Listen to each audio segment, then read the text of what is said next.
Up first on Tuesday was the Coalition of First Nations for Finfish Stewardship, where Chris Roberts told reporters the federal government needs to stay out of the fish farm industry.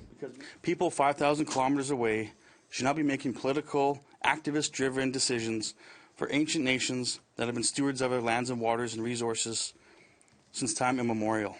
But a few hours later, Bob Chamberlain of the First Nations Wild Salmon Alliance was at the podium to say Ottawa needs to stay the course.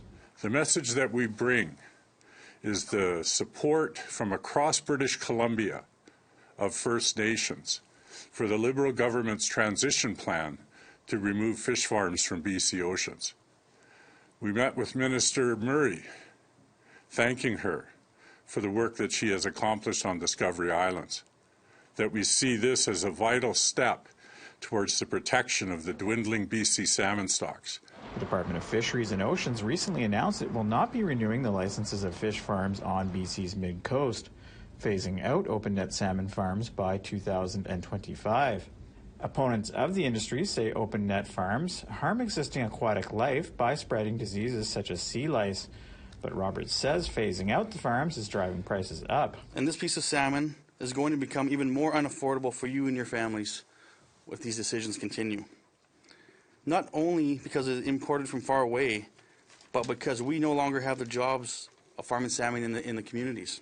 The suggestion has been made to move the farms from sea to land, but Albert Charlie, also with the Finfish Stewardship, says this is not a workable solution. It makes no sense that the Government of Canada is trying to shut down sustainable salmon farming when its science says just that, it's sustainable.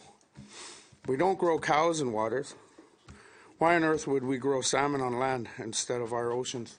Either way, Chamberlain says if the fish farm industry continues as it is, there will be no more wild Pacific salmon left to fish. That we will see even more lower historic numbers return.